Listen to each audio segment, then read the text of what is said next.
Bom dia, saúdo a todos com a graça, a paz da parte de Deus e do nosso bom Senhor e Salvador Jesus Cristo. Amém. Nós hoje começamos o capítulo 5 do livro de Apocalipse. Nós estamos no módulo 2, que abraça a visão que João tem do trono de Deus e também a abertura dos 7 selos do livro que o Pai entrega ao Filho. Esses 2 capítulos, 4 e 5, são capítulos que abrem a preparação e a execução do juízo de Deus. Nos mostra, nos revelam, esses 2 capítulos nos revelam como que é essa preparação, capítulos 4 e 5, e também já a execução do juízo de Deus a partir do capítulo 6. Então, são 2 capítulos que nos trazem eventos da maior importância e capítulos que são fundamentais para a nossa sustentação. E o capítulo 4, o Apocalipse 4, bem como Hebreus 1, no nosso ponto de vista, são capítulos que introduzem o capítulo 5. No capítulo 4, nós vimos que João vê o trono ao ser arrebatado em espírito para o céu. No trono tem alguém assentado nele. João prefere, como vimos, não trazer para Deus que está assentado no trono uma comparação, uma referência na forma humana, mas o Pai está assentado no trono em glória, em torno dele, meio que misturado a ele, com ele, os 4 seres viventes, seres celestiais, querubins, serafins de alta estirpe e postos hierárquicos no santuário celestial. Depois nós encontramos também 24 tronos, e assentados nesses 24 tronos, mais conforme a hemenêutica que estamos seguindo, 24 seres celestiais também, serafins e querubins de alta estirpe a serviço de Deus, a serviço do louvor e da glorificação daquele que está assentado no trono. Isso foi o capítulo 4. E é interessante que, pela nossa interpretação, não temos ainda descendência de Adão no trono, nem próximo a ele. Temos o Pai, temos os 4 anciãos e os 4 seres viventes e os 24 anciãos, que são seres celestiais. E o que nos diz o primeiro capítulo de Hebreus? Ele meio que traz como que a coisa é organizada e nos traz uma notícia maravilhosa. É que Adão não terá descendência no trono, mas o Filho que encarnou, o Filho que foi crucificado, o Filho que ressuscitou, o Filho que foi assunto aos céus depois de 40 dias, se assentará à direita de Deus Pai. Esse capítulo 5, nós vamos estudá-lo em 3 cenas, uma cena por dia. Hoje veremos os 3 primeiros versos dele. Mas ele traz um momento de extrema tensão, um momento de suspense. Mas antes, vamos ver o que nos diz Hebreus 1, e se confirma ou não o que estamos falando, inclusive a natureza celestial dos 4 seres viventes e dos 24 anciãos, seres celestiais. Vai ser uma leitura rápida, porque nós já estudamos a carta de Hebreus, mas vale relembrar. Inclusive, agradeço a Deus essa minha determinação e senti muitas saudades do nosso curso de Hebreus, principalmente porque foi um curso presencial. Aí a gente vê o tanto que é importante uma escola dominical, com a nossa classe aí, em média, 10 alunos por aula, mas todo mundo firme aí nas 14 aulas que foram o curso de Hebreus. Hebreus 1. Havendo Deus outrora falado muitas vezes e de muitas maneiras aos pais pelos profetas, nesses últimos dias nos falou pelo Filho, a quem constituiu herdeiro de todas as coisas, pela qual também fez o universo. Ele que é o resplendor da glória e a expressão exata do seu ser, sustentando todas as coisas pela palavra do seu poder, depois de ter feito a purificação dos pecados, assentou-se à direita da majestade, a majestade que João vê, alguém assentado no trono. E quem é que vai se assentar à direita da majestade, do Deus Altíssimo, do Pai? O Filho. Assentou-se à direita da majestade nas alturas. 2 coisas são faladas sobre o Cordeiro de Deus que tira o pecado do mundo. Primeiro, que ele criou todas as coisas e sustenta todas as coisas pela sua palavra. Segunda coisa que é afirmado, que é mais importante, não é porque ele criou e sustenta, porque tem esse poder dado pelo Pai de criar e sustentar todas as coisas, que ele vai se assentar à direita do Pai em majestade. Não, é porque ele foi para a cruz do Calvário e o seu sangue purificou os pecados daqueles que creram. Por isso assentou-se à direita da majestade nas alturas, tendo se tornado tão superior aos anjos, quanto herdou mais excelente nome que eles.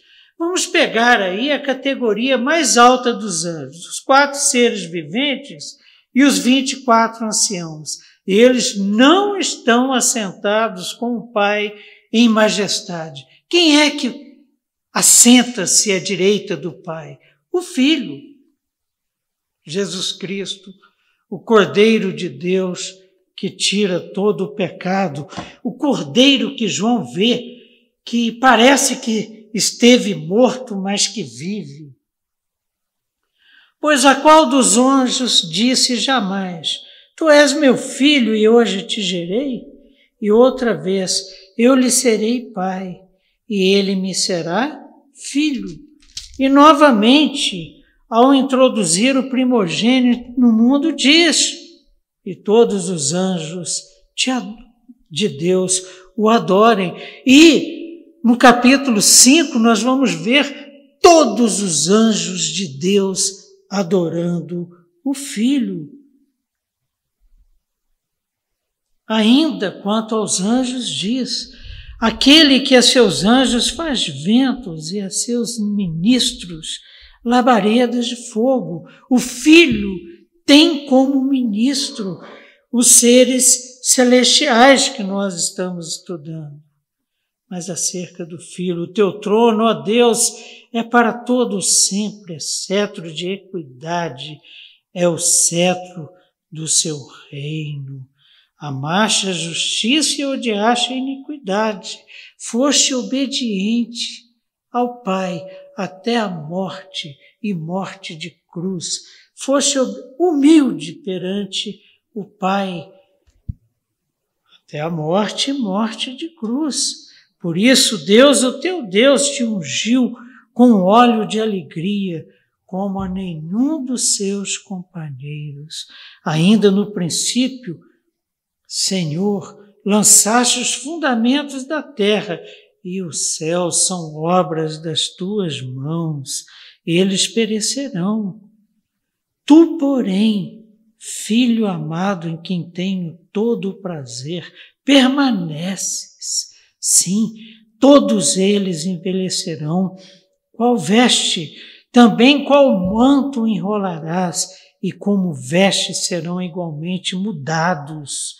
Tu, porém, és o mesmo, e os teus anos jamais terão fim. Novos céus, nova terra serão criados, mas permanecerás, conforme a promessa que fiz ao meu servo Davi. Ora, a qual dos anjos jamais disse: assenta-te à minha direita, até que eu ponha os teus inimigos por estrado dos teus pés? Não são todos eles espíritos ministradores? É o que o anjo fala para João, quando João prostra-se aos pés do anjo: sou conservo teu. Não são todos eles espíritos ministradores enviados para serviço a favor dos que hão de herdar a salvação? A nosso serviço. Então, meus irmãos queridos,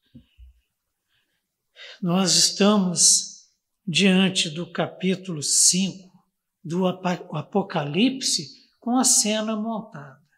Eu gosto muito de olhar para os capítulos 4 e 5 como se eu estivesse olhando para a organização do tribunal de Deus que vai julgar toda a humanidade. Sabemos pela palavra de Deus que depois da morte, a ressurreição, e depois da ressurreição, o juízo. Então o tribunal está sendo organizado. Quem está assentado no trono? A autoridade máxima, o Pai, o Altíssimo, a majestade maior, ao lado da qual, conforme Hebreus 1, se assentará o Filho. Então, a partir de agora, nós vamos estudar, nós vamos ver, Deus vai nos mostrar como que isso se dará. Porque Hebreus 1 diz o seguinte: olha, o Filho se assentará à direita do Pai em majestade. Vamos ver então como que isso acontece.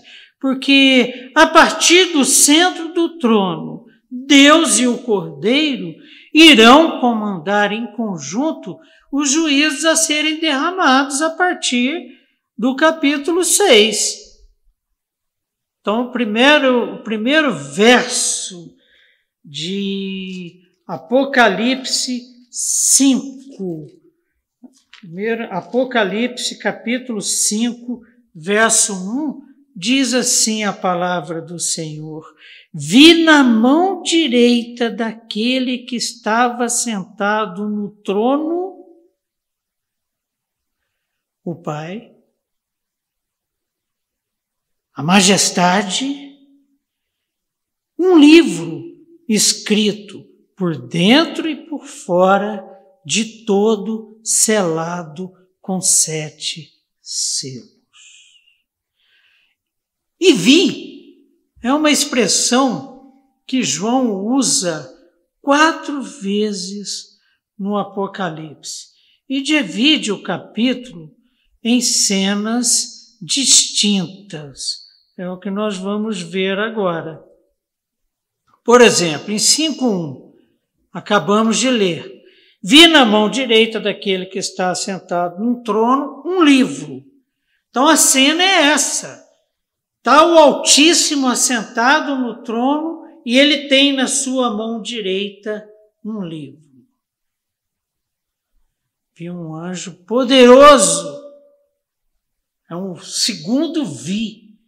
Entra em cena no verso 2 aqui, do capítulo 5, um anjo poderoso, proclamando em alta voz. Ele coloca todo o seu poder em obediência ao Pai para proclamar: quem é digno de romper os selos e de abrir o livro? Esse é o segundo vi, estremecedor, que abala a toda a criação. Quem é aí digno de receber o livro e romper os selos e de abrir o livro? João tem uma terceira visão, uma terceira cena, e é esplendorosa. Então vi, verso 6, do capítulo 5. Vou até ler aqui direto na palavra. Então vi no meio do trono e dos 4 seres viventes e entre os anciãos de pé, cara, aquelas autoridades ali que estão a serviço do Altíssimo, diante do trono, autoridades celestiais, serafins e querubins, colocam-se então em torno, que são os 4 seres viventes, e os 24 anciãos, em torno de um cordeiro, como tendo sido morto. Sabe o que João está vendo? Está vendo o Cordeiro de Deus que tira o pecado do mundo e nas suas mãos, nos seus pés, no seu lado direito, as marcas da crucificação e da lança que foi enfiado no seu lado direito, que parece ter sido morto. Ele morreu com esses ferimentos. Ele tinha 7 chifres, bem como 7 olhos, que são os 7 Espíritos de Deus enviados por toda a terra. Só que o Cordeiro agora é vivo, onisciente, onipotente, onipresente.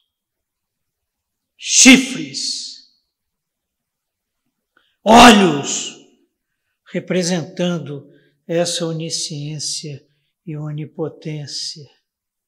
E depois, no verso 11, então olhei e ouvi a voz de muitos anjos, milhares de milhares e milhões de milhões. Eles rodeavam o trono, bem como os seres viventes e os anciãos. Perceberam, meus irmãos? A organização do tribunal. A organização do tribunal que vai decidir quem fará parte da Nova Jerusalém, da cidade de Deus que desce dos céus, que fará parte dos novos céus e da nova terra. E a organização deste tribunal que vai declarar os eventos finais da história da civilização humana, a história do cosmos, tal qual nós a conhecemos. Então, nesta organização gloriosa, primeiro, nós temos o Pai. Depois, nós temos o Filho, que recebe do Pai o livro. E depois, nós temos um louvor esplendoroso e participa desse louvor os 4 seres viventes, os 24 anciãos e todos os anjos fiéis ao Senhor. Milhões de milhões deles. Eu acho que isso daí é uma cena que deve encher o nosso coração de esperança. A fidelidade, a justiça, o poder manifestos no Pai que está assentado no trono e no Filho que recebe das mãos dele o livro.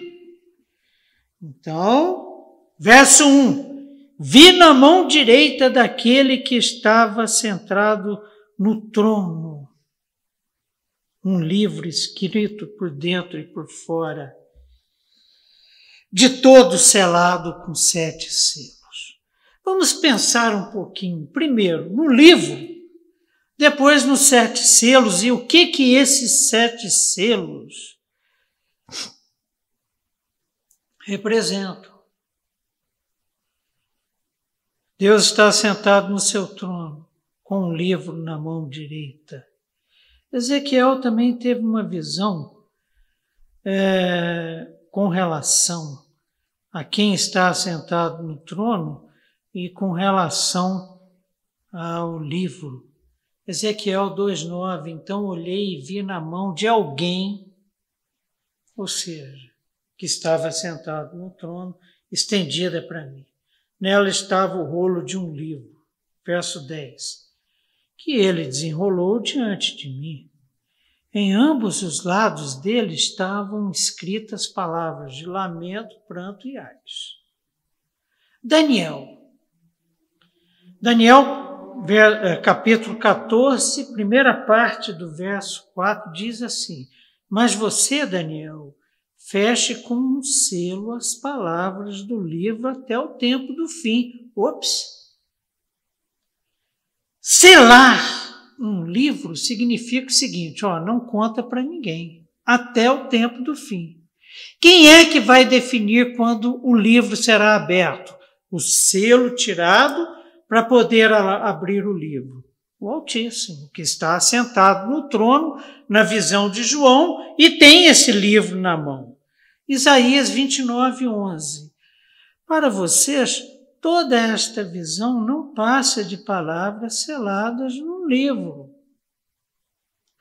E se vocês derem um livro a alguém que saiba ler e lhe disserem, leia, por favor, ele responderá, não posso, está lacrado. E está lacrado por quem? Pelo Altíssimo, que tem o quê? O livro na mão direita e que ordena um anjo que proclame: quem é digno de pegar o livro e desatar-lhes os selos? Perceberam? Então, o que está no livro para ser revelado está selado e significa que enquanto os selos não forem retirados, não poderá ser aberto o livro e lido o seu conteúdo. Agora raciocine comigo. Na visão de Ezequiel, o próprio Altíssimo abre. Na visão de João, o anjo pergunta: quem é digno de abrir o livro? E esse livro, a mensagem do juízo, que é o pano de fundo do seu conteúdo, é um livro na forma de rolo, que era feito de tiras de papiro estendidas, extremidade sobre extremidade, coladas para formar uma tira longa, onde você ia escrevendo o quê? A mensagem do livro. E depois essa mensagem foi enrolada, e no caso aqui foi enrolada e selada com 7 selos, tipo assim. 7 nós já vimos que é a plenitude. Só abre quando Deus mandar. A autoridade. O que os 7 selos representam? A autoridade de quem selou o livro é máxima, plena, altíssima. Interessante que nós já vimos alguma coisa sobre os livros, né? Lembram? A medula do papiro era estendida em 2 camadas sobrepostas, transversais, que eram malhadas, prensadas e alisadas para formar o quê? O papel onde seria escrito. Foi o tipo de material de escrita mais utilizado por 3 milênios.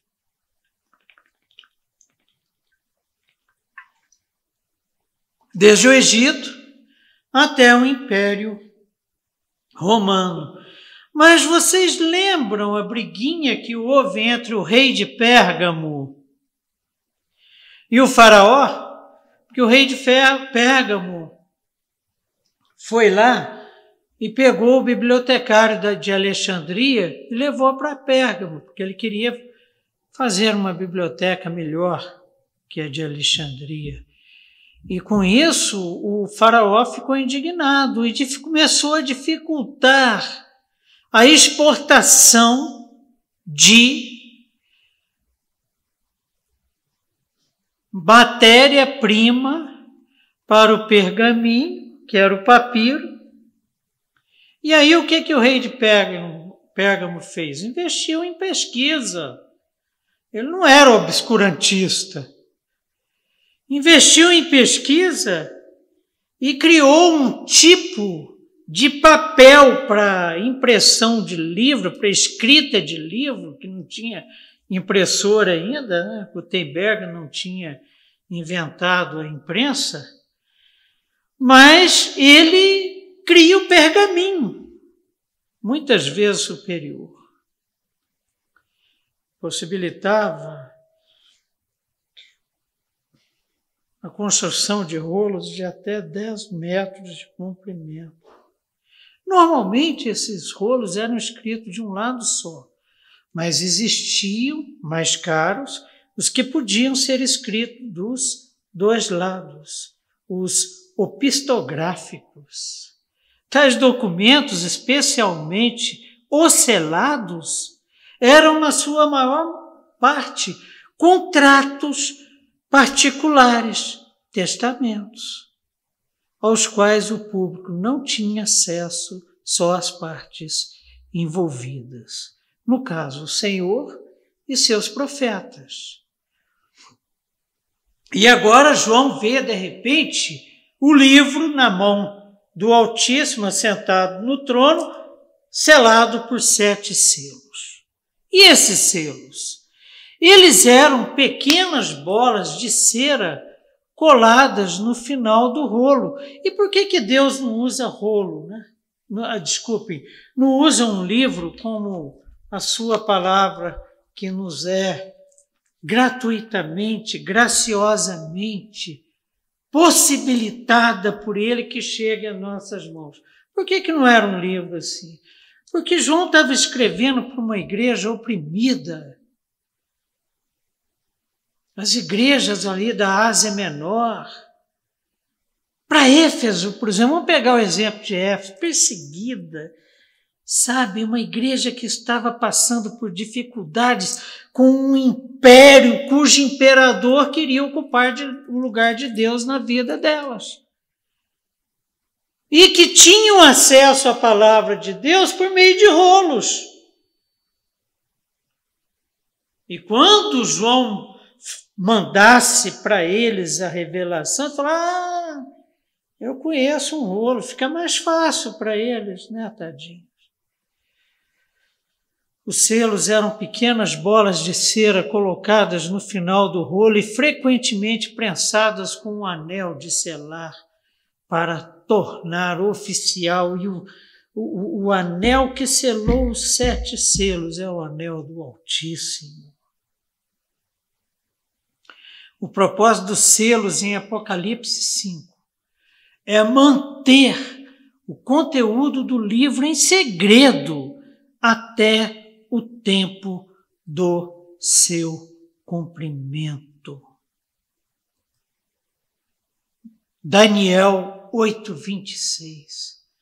A visão das tardes e das manhãs, Deus falando para Daniel, que você recebeu é verdadeira, tá? Quem falou não está brincando, não. Você me conhece, disse o Altíssimo para Daniel.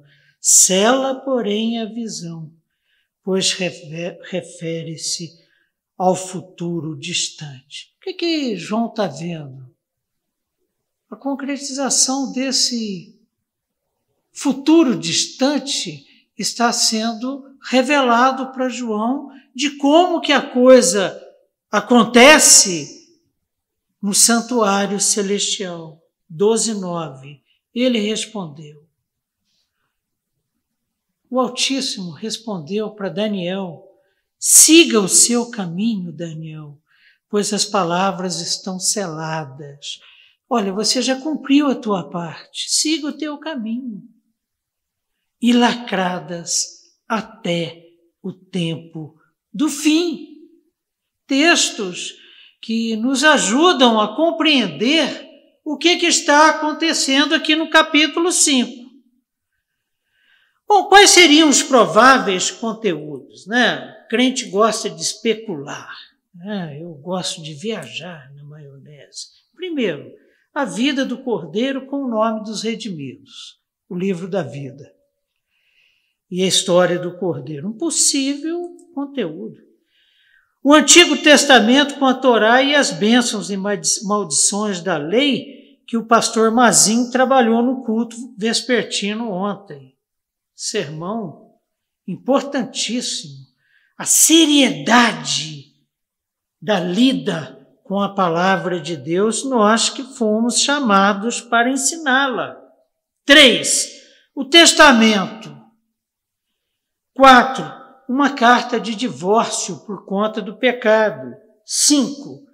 Título de compra de propriedade. 6. A redenção de Deus. São as principais hipóteses do conteúdo do livro que está selado por 7 selos e ainda se encontra na mão direita do Altíssimo. Uma combinação da 5ª e 6ª proposta corresponde melhor com o conteúdo de Apocalipse e resume o todo da verdade.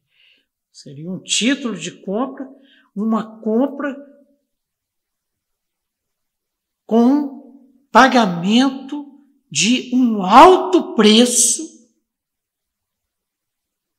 e de que quem pagou esse preço seria digno de receber o livro, tirar-lhe os selos e abri-lo, o que significa o desenrolar da história, e a redenção de Deus, que é a volta gloriosa de Jesus Cristo com os santos. E a boda do Cordeiro, a festa eterna do casamento do Cordeiro com a noiva, que é a sua igreja. Foi a morte de Cristo que ancorou esse plano redentor divino. E o restante do Apocalipse descreve os eventos que levarão a esse plano e a sua concretização que levarão ao escatom, com a manifestação gloriosa da volta de Jesus Cristo e o juízo derramado sobre os ímpios. O capítulo 6, interessante isso, acompanha a abertura dos selos. Vejam bem que quando os selos estão abrindo, nós não estamos ainda no conteúdo do livro. O capítulo 6 acompanha a abertura dos selos, então, mas seus conteúdos não estão no rolo, porque não foi aberto ainda o rolo. São eventos preliminares, preparatórios, como o que está acontecendo no capítulo 4 e 5 são eventos preparatórios para o escatom, para o juízo final, para o juízo de Deus, a preparação do tribunal no santuário celestial, no trono de Deus. Eu sempre me lembro das audiências que eu participei, por exemplo, na vara familiar, na 7ª vara familiar lá de Taguatinga. Quando o juiz entrava, todos se levantavam. Se alguém não se levantava, significa, sabe o quê? Não reconhecimento da autoridade daquela pessoa que entrou, autoridade que foi-lhe outorgada pela Constituição, pelas leis complementares, e que ele é dotado dessa autoridade. Não levantar significa isso. Agora, perceberam as autoridades que participam da organização desse tribunal? O rolo detalha o plano para o final da presente ordem mundial, os eventos desencadeados pelos selos, trombetas e taças. Significa que o conteúdo dos livros, preparado pela abertura dos selos, é revelado com o toque das trombetas e o derramamento das taças. 7 trombetas, 7 taças. Portanto, os selos estão do lado de fora do rolo e tratam dos eventos preliminares que conduzem ao escatom. O escatom é o desfecho do plano manifesto no toque das 7 trombetas e do derramamento das 7 taças. Tranquilo? Verso 2. Vi também um anjo forte. Imagina um anjo forte. E vi também um anjo forte que proclamava em grande voz: quem é digno de abrir o livro e de lhe desatar os selos? Sabe o que é apavorante aqui nessa cena e que leva João a chorar muito? No verso 4 é o seguinte: ora, o anjo era tão forte que quando ele proclama a mensagem do Altíssimo que está assentado no trono, que, ora, nem no céu, ou seja, todo mundo que está no céu ouviu, nem sobre a terra, todo mundo na história da terra, desde Adão, ouviu. Nem debaixo da terra, todo mundo morto, enterrado. Ninguém podia abrir o livro.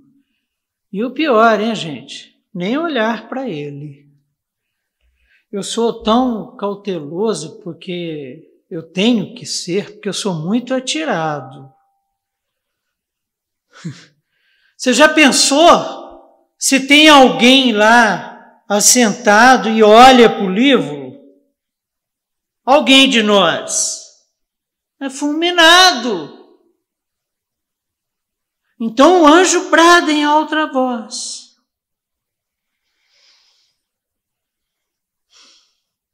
Essa é a segunda cena. Eu vi um anjo. Vi também um anjo forte.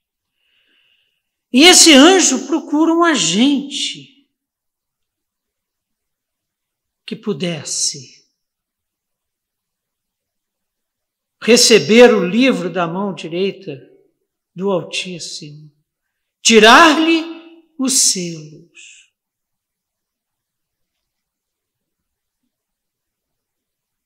E desvendar o conteúdo, porque o Altíssimo estava autorizando, mas não estava autorizando qualquer pessoa, qualquer ente da criação a fazer isso. E o anjo não acha ninguém. João vê esse anjo forte, né, gente? Que aparece 3 vezes no livro. Aqui, na apresentação do pequeno rolo, lá em Apocalipse 10, verso 1.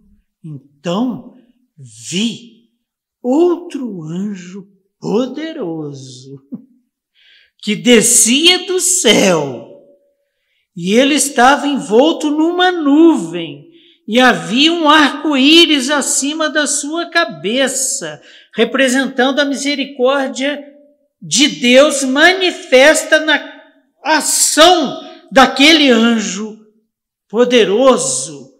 Sua face era como o sol, e suas pernas eram como colunas de fogo. Verso 2 do capítulo 10. E ele segurava um livrinho, que tem bastante relação com esse livro de agora. Capítulo 18, 21. Então um arcanjo poderoso levantou uma pedra do tamanho de uma grande pedra de moinho, lançou ao mar e disse: com igual violência será lançada por terra a grande cidade da Babilônia. Aqui, esse anjo, quando joga essa pedra, simboliza a destruição da prostituta, da grande Babilônia, que representa esse sistema corrompido que nos leva a clamar diante de uma pandemia como essa que está aí agora. Até quando, Senhor? Os poderosos desse mundo vão pensar que têm domínio sobre as nossas vidas. E vejam bem vocês, o grande anjo é um anjo poderoso que anuncia. Quem é digno?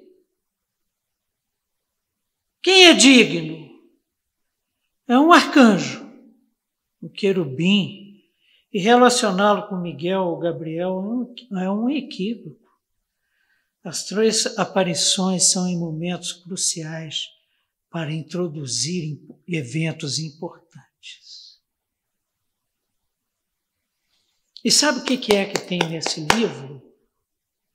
O conteúdo do julgamento. E quem é o juiz? Quem é digno de ser o juiz que vai tirar-lhe os selos e desvendar-lhe os conteúdos, ou seja, as decisões do tribunal de Deus? Os 2 rolos do capítulo 5 e 10, o livrinho lá na mão do outro anjo que nós acabamos de ler, estão fortemente relacionados. E a destruição da Babilônia, da grande Babilônia, é a essência do conteúdo do livro. Deus reinará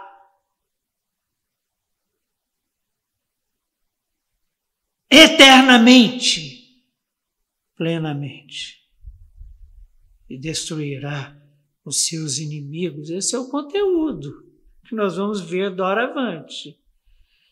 Ele age, e quem é nosso inimigo é inimigo de Deus. Ele age como um mensageiro real. Aquele mensageiro da rainha lá que sai gritando pelas ruas de Londres, vocês já viram? Quando vai ter um casamento ou vai nascer uma criança lá da família real. Esse anjo poderoso age como um mensageiro real, a serviço do Altíssimo, com uma proclamação do Rei dos Reis, Senhor dos Senhores. O conteúdo do anúncio recebe a forma de uma pergunta: quem aí é digno? Seja no céu, na terra ou debaixo da terra. Verso 3.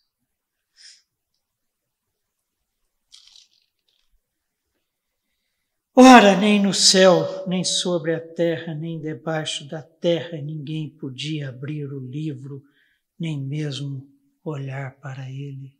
Nem Abraão, nem Isaque, nem Jacó, nem Moisés, nem Elias, nem Josué, nem Calebe. Ninguém, nem anjos, nem principados, nem Satanás e suas hostes. Ninguém foi digno sequer de olhar para o livro. Nos diz o verso 3. Ora, nem no céu, nem sobre a terra, nem debaixo da terra, ninguém podia abrir o livro, nem mesmo olhar para ele. Nem os 4 seres viventes, nem os 24 anciãos, visto que Deus não abrirá os selos. Decisão do Altíssimo. Eu espero alguém que seja digno. Ocorre uma busca em toda a criação para encontrar alguém digno. A natureza universal da questão é confirmada no verso 3. Ninguém digno é encontrado no céu, na terra e nem debaixo dela. Em Êxodo 20, verso 4, não farás para ti nenhum ídolo, nenhuma imagem de qualquer coisa no céu, na terra ou nas águas debaixo da terra. Pois em 6 dias o Senhor fez os céus e a terra, o mar e tudo que neles existe, mas no 7º dia descansou. É tudo criatura, e criatura participante de um mundo que caiu por causa do pecado. Ninguém é digno, só o Altíssimo, mas Ele quer alguém que seja digno. E Hebreus 1 nos diz quem é. Hebreus 1 nos revela que o Cordeiro que João vê e que parecia estar morto é digno. Jó 11:7. Porventura, desvendarás os arcanos. O que são os arcanos? Os segredos, os mistérios de Deus? Ou penetrarás até a perfeição do Todo-Poderoso? Como as alturas dos céus é a sua sabedoria. Que poderás fazer? Mais profunda é ela do que o abismo. que poderás saber? Seu comprimento é maior do que a terra, e a sua largura é maior do que o mar. Você não passa de uma criatura. Está falando Jó, no 11º capítulo do seu livro, versos 7 a 9. Ninguém era digno de pegar o livro, desatar-lhes os selos, muito menos sequer olhar para o livro. Tem um princípio na hierarquia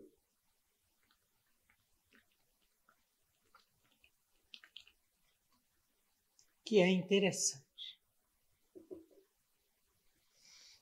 Esse princípio nos diz o seguinte, vamos pegar como exemplo a hierarquia militar. Existe general porque uma pessoa foi preparada ao longo da vida para ocupar o posto de general. Se você escolhe um soldado e coloca um soldado no lugar do general, ele não vai suportar. Não foi preparado para tal. E o que Hebreus 1 e esse verso 3 estão nos mostrando? E o Hebreus 1 nos mostra por que não havia ninguém digno no céu, na terra, nem debaixo da terra. Porque só Jesus Cristo, o Pai falou, tu és meu filho, hoje eu te criei. Esse é o primeiro motivo. Criatura.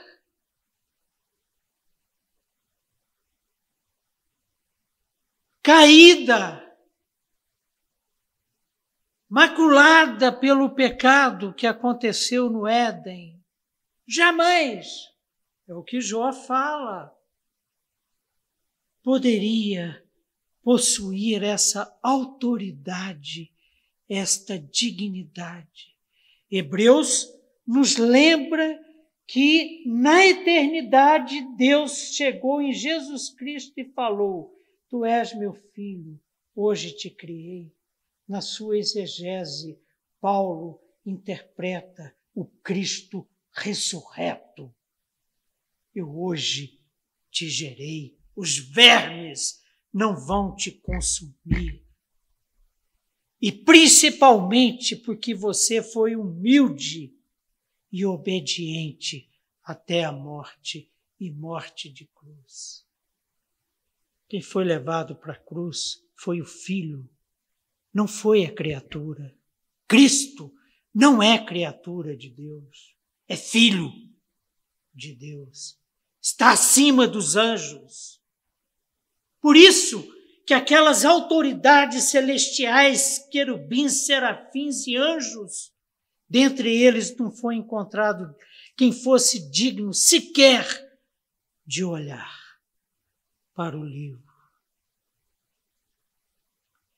E o texto faz referência à totalidade da ordem criada, não a 3 tipos específicos de seres, mas a 3 esferas da criação. Céu, terra, debaixo da terra. Mas ninguém teve autoridade suficiente. E dignidade aqui significa o quê? Autoridade de ter a história na mão. O pai tinha a história na mão direita. O propósito é deixar clara a única realização que poderia ser digna. De onde que vem a dignidade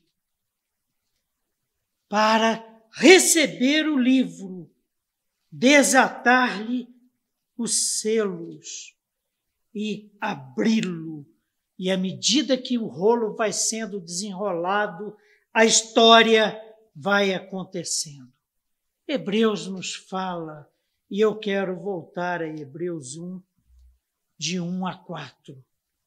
Havendo Deus outrora falado muitas vezes e de muitas maneiras aos pais pelos profetas, nestes últimos dias nos falou pelo Filho, a quem constituiu o herdeiro de todas as coisas, pelo qual também fez o universo. Jesus criou. Haja e ouve. Ele que é o resplendor da glória e a expressão exata do seu ser, sustentando todas as coisas pela palavra do seu poder. Mas agora vem a principal causa desta glória recebida pelo Filho, de assentar-se à direita de Deus Pai.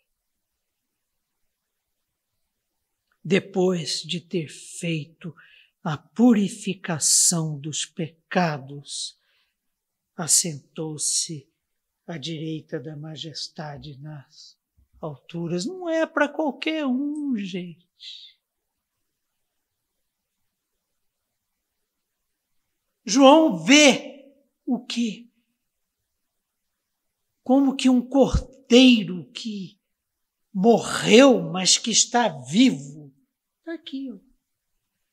Sabe o que João viu? Aquilo que João Batista fala. O Cordeiro de Deus que tira o pecado do mundo. Então, o propósito é deixar clara a única realização que poderia ser digna, a morte sacrificial de Jesus Cristo como a verdadeira vitória sobre o mal. Não sabemos quanto tempo João ficou chorando. Não sabemos quanto tempo João ficou deprimido.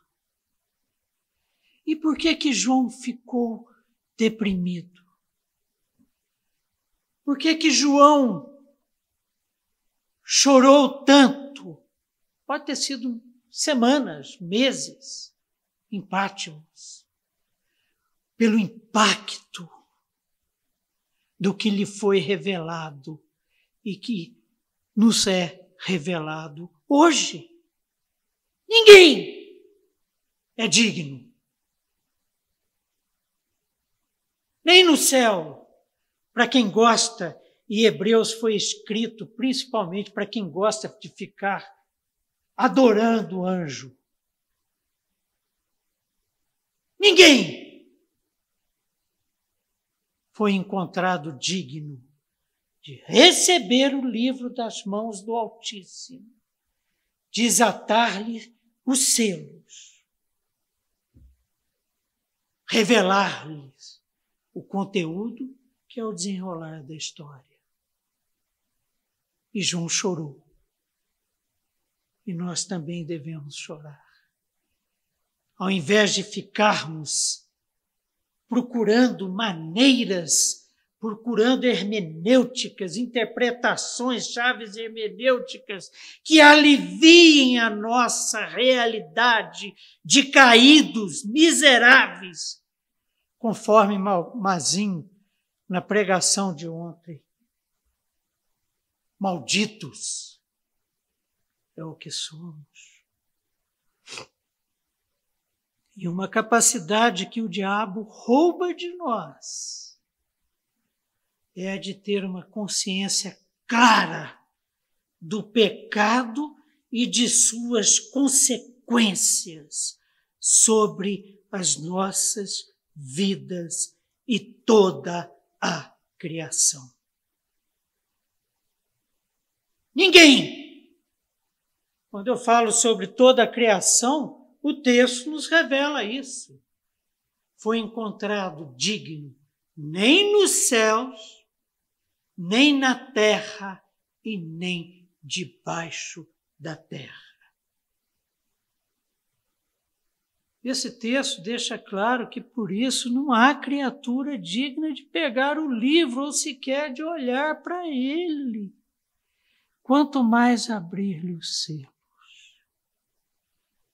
Mesmo os anjos que não conheceram a desonra do pecado não se acharam dignos, nem os querubins, nem os serafins que estão diante do trono, os 4 seres viventes e os 24 anciãos.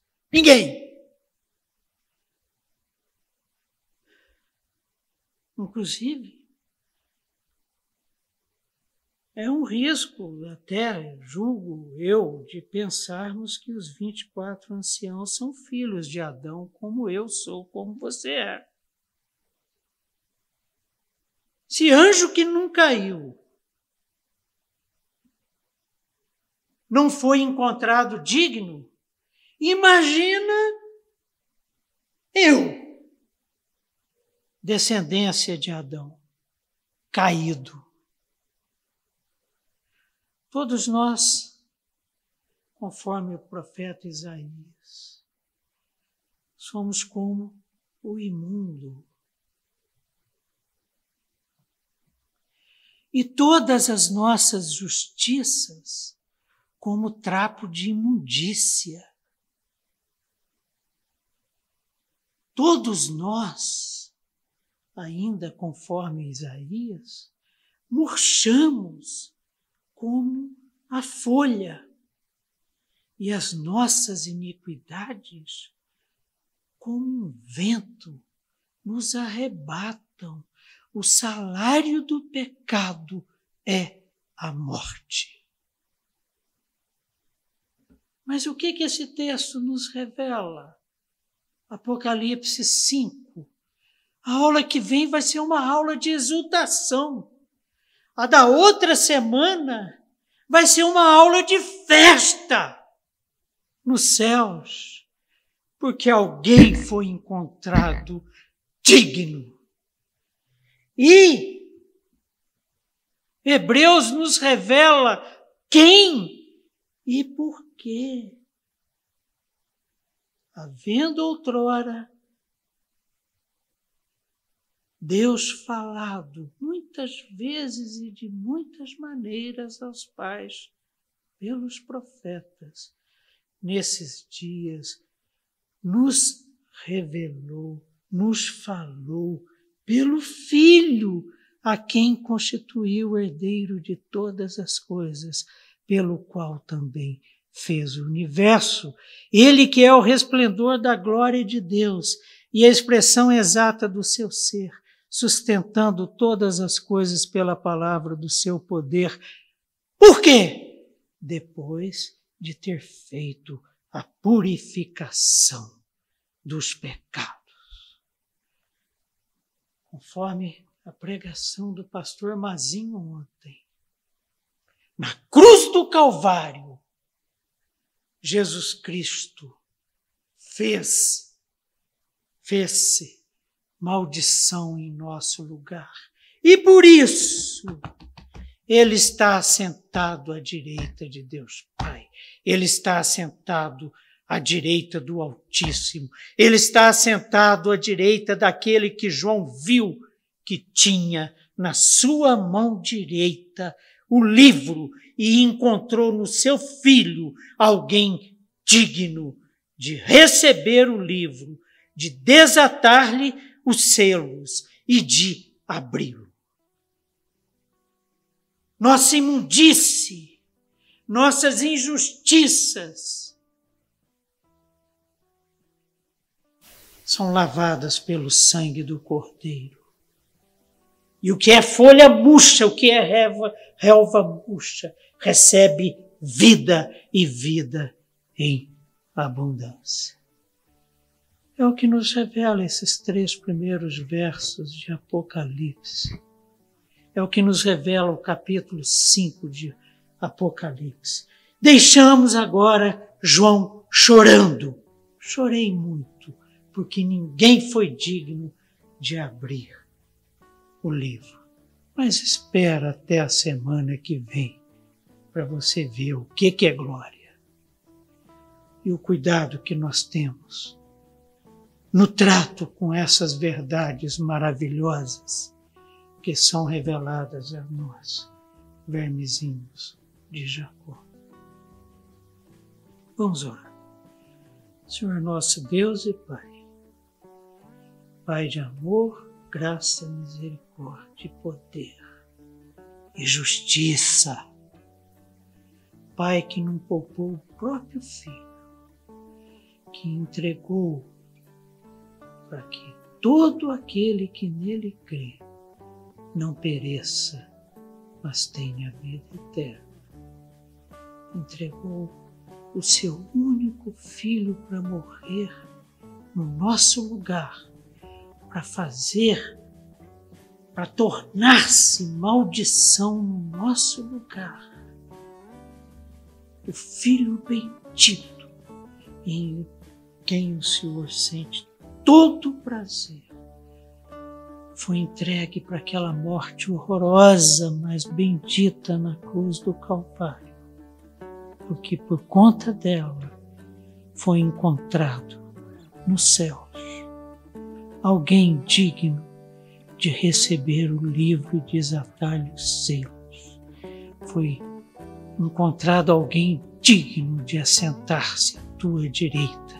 E Cristo Jesus, morto na cruz do Calvário, ressuscitou, porque João viu como que um cordeiro que esteve morto, mas que vive, e está assentado à tua direita e intercede por nós. E mandou o seu Santo Espírito para habitar em nós e entre nós, para nos santificar e nos tornar nesta peregrinação, passo a passo, de fé em fé, mais semelhantes àquele que recebeu o livro e que desatou-lhe os selos, e que é questão de pouco tempo vai voltar e seremos resgatados em glória e viveremos contigo por toda a eternidade. E é no nome dele, Jesus Cristo, o Cordeiro de Deus que tira o pecado do mundo, que nós oramos. Amém, Senhor. Beijão, gente. Até a semana que vem, se Deus quiser. Abração para todo mundo. Muita saudade. Nem no culto, nem na escola dominical estou podendo vir com esse problema meu na perna. Mas estou sarando, graças a Deus. E qualquer hora dessa a gente se reencontra aqui. Abração para todo mundo. Até a semana que vem, se Deus quiser, gente.